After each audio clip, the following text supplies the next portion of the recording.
Welcome back for part 2 of our interview with Hanshi Albert Geraldi, co-founder of Ryukyu Kempo in the United States. Please click like at the end of the video.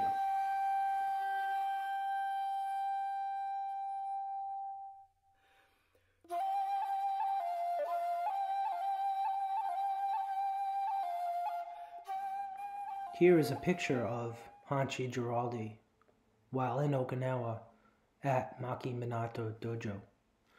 The interview will pick up where we left off in part 1. I hope you enjoy. Telephone.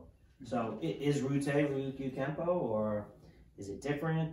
Yeah. Or is it just Oyata's way of saying, you know what, I'm going to make it mine or special or separate myself? When Oyata got off the plane or walking through LaGuardia Airport, and he goes like this, he said, Geraldi, I'm now under the katana. Really didn't understand what he was saying. What he was saying was his return to the United States, since he left in 1968, that it was sort of a loss of face going back to Okinawa and not being successful here. So his return, he was now under the sword to be a successful man. What he always wanted to do was develop his own system. So when he started incorporating unique aspects of it. But there's original Kempo, the old system of Kempo was relatively simple. It was a complicated man, okay? You have to look at his background. He was a lieutenant in the Japanese Navy at 16 years old. He was assigned to a suicide submarine, a big torpedo that you sit in there. And he said, this number 10, this is no good. Plane only have gas one way. No landing gear. Okay, yeah, it's a bad idea. And he lost 3 brothers to the war. So it was like the American occupying government occupation of Okinawa, and lost members of the family and people in the society. He had a mistrust for Americans, even though he established an American family and he loved this country. He was a patriot.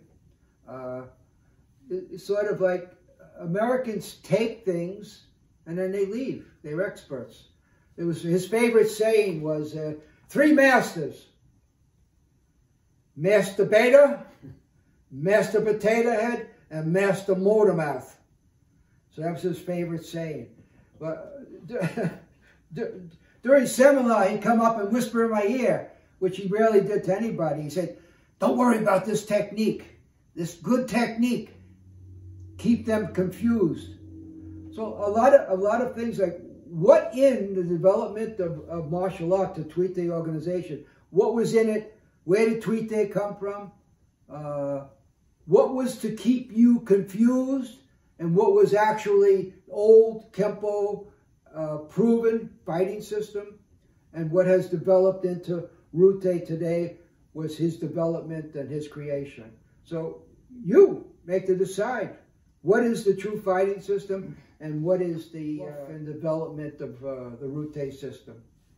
So is it fair to say that really there was only a handful of select individuals like yourself that really were exposed to the old way? Certainly Sensei Logan, yourself, who actually studied at Maki Minato Dojo in Okinawa, and certain others in the very early days in the 70s, maybe even into the early 80s, before his innovation really started to infuse the style? Yeah. Traditional martial arts, go back to the very beginning. We have Boris Riley. He was a 2nd degree black belt. He started teaching insurance. Pete Noonan, 4th degree. He disappeared someplace. Elkins, I think John Elkins was, but I don't know where they are or where, I mean, they have claims on the system of the old Okinawan Kempo system. And you have Taika's nephew, Shima Oyata. I think he's a lawyer in Japan someplace. He should be in his 70s by now. He was the three-time kata champion of Okinawa. I mean, they have legitimate claims on the old Okinawan system. Otherwise, everybody's dead. Except you. Except me. Oh, don't think I'm next. Okay. No, I was just going to say, I think it's important to, again, elaborate on the differences, right, to your question. What is Rute? And that's an innovation, and that's personal to Oyata Sensei and to the students that followed him under that lineage.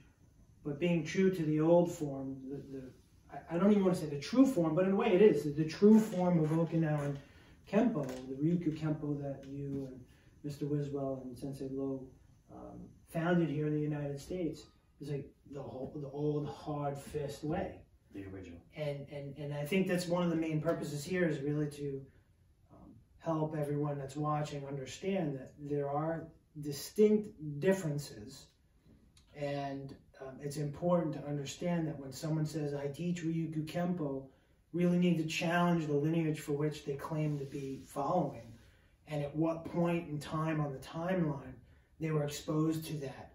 Because I challenge, and please tell me if I'm out of step here, whether or not that's actually true to the old way, because Kenny and I have been training since we're children with Hanshi, and I don't even want to claim it because this is our teacher, but I feel pretty strongly that we're a pretty good representation of the old way. I mean, Hanshi and Kenny.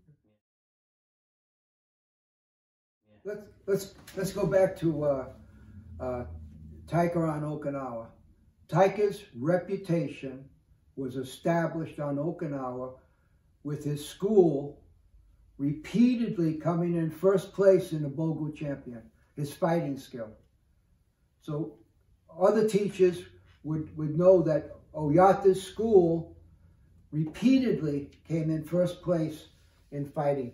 One actual incident in Naha, it was in the Naha newspaper, 27 schools in a tournament in Naha was going to be held. We went up to Taika, we said, Sensei, we can enter this tournament, and he thought about it, he said, okay, we go. So we entered the tournament. We got to Naha, and out of the 27 schools, there was only about 19 participating. And I asked one of the, it was a civilian student on Okinawa. I said, what happened to the other schools? And he said, they found out Oyata's school was entering the competition, and they said, no use us fighting because Oyata's going to win all the tournaments. So it's funny that they dropped out even before the competition. So in the United States, Oyata's reputation wasn't established on tuite, weapons, kata. His reputation was established on actual fighting. And that is the truth. And that carried on when we would walk into seminars or tournaments with your school patch. The same sort of reaction was, the Geraldi students are here. Right. I think in many ways they wanted to kind of pigeonhole us into, like we were brutes or we were the knuckleheads. We would come in, all we did was Bogu. And all right, maybe to a degree, Monday night's class was what? Just a fighting class. Yeah, and then when we came in on Tuesday, maybe we'll fight again. Maybe we'll fight again. So it was really every class there was some sort of practical application. Whether it was you demonstrating a technique in the yakusoku forms, and then quickly showing us how that's used in a fighting application, whether it be real life or strapping on the gear. Because at the end of the day, what good was it if you didn't really actually hit someone? What it used to come down to somebody would say, hey, do you guys feel like sparring tonight on a Tuesday night? And you didn't want to be the guy who said, no, It's like, well, oh, yeah, let's do it. And it didn't matter how old you were, how big you were. Yeah. Didn't go by size and weight, and you and I were always at a disadvantage because we were the, the smallest guys in the group. You know, fighting guys like Mike Wellhouse and even Pete Colombini. I mean, that guy was always like, okay, 1,000 knuckle push-ups, punches with 50-pound dumbbells, and then we're gonna bogu. Well, as soon as you're exhausted, we'll start. I was looking at some old videos. I didn't recognize any of them. And all of a sudden I came across this one video. It was a Joe demonstration, a weapons demonstration. I'm looking at it. It's kind of dark. Can't really tell who's doing it. Walks straight out on the floor, does this Joe. I said, wow. That was one of the best weapons forms that I have seen. And all of a sudden I realized, that's you jerk. I was doing the weapons guy. Holy smoke, you're only young once. So just, I guess, to keep moving forward, so what's the wish? What's your goal with regard to unifying? Trying to get Ryukyu Kempo unified with, the folks that have studied. Those that can really make claim to it. There's a lot of, I think, highly qualified, great people out there. That Alan Moore is one. That he's got a great organization. Several others that I know he's made a very good attempt in trying to unify, and there are others on the periphery. How do we bring them all together? What's your goal, your wish? Well, there's a lot of good people. Just before Taika passed away, he promoted some people in the Rute organization, and that was to establish his legacy and support the Rute system. And what did they do? Taika died and they quit. So they're ruined.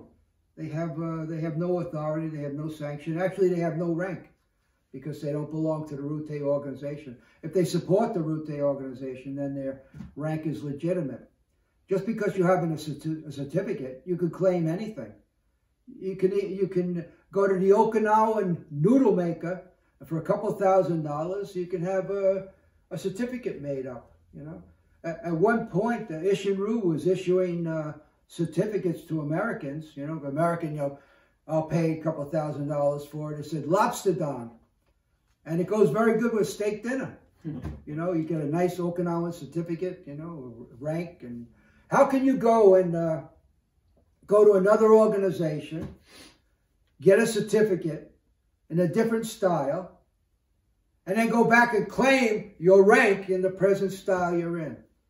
It doesn't make any sense to me. So everybody's good.